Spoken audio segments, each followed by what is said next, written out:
السلام عليكم ورحمة الله وبركاته. أكم جرتن كبجمتوتا في جالتمتوني هوردفتوني يوتيوب channel كورمو تاج توتوريال أكثر هوردفتوني فيسبوك يبرسورو ماب.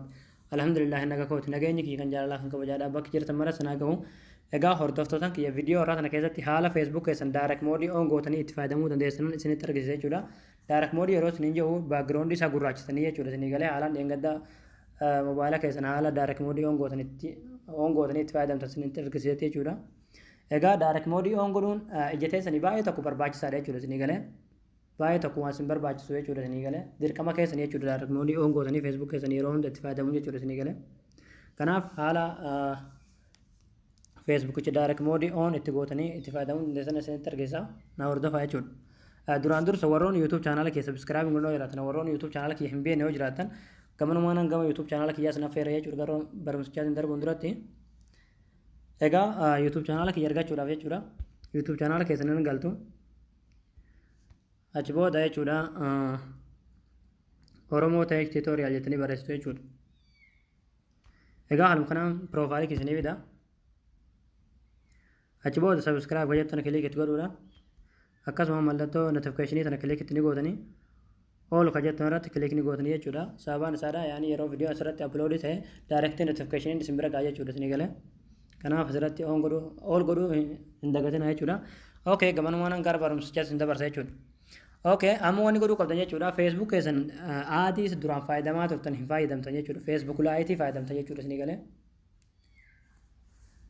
Facebook Lite akkuma beekamu Play Store keessan keessa argattan jechuudha.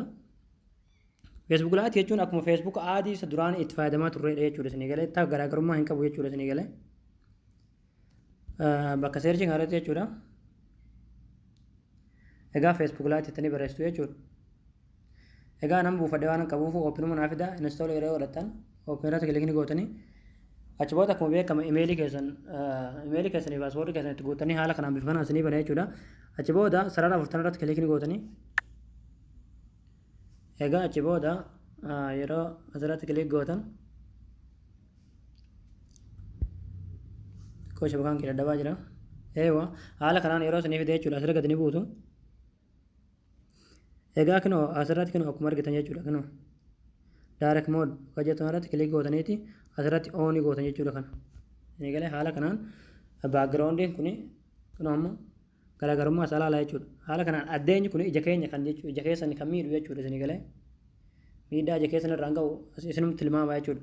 Haala kanaan yeroo gurraachisanoo ija keessan irra miidhaa xiqqoo tokko hin ga'u jechuudha inni galee. Haala kanaan direct mode isaadhaa on gootanii itti fayyadamuu dandeessanii jechuudha inni galee. Egaa isinum tilmaama ilaalaa jechuudha haala kanaan kan bifni isaa gurraacha'ee background isaa jechuudha. Addeenyi ifaadhaa kun ijarratti ol nuuf jechuudha isinii galee.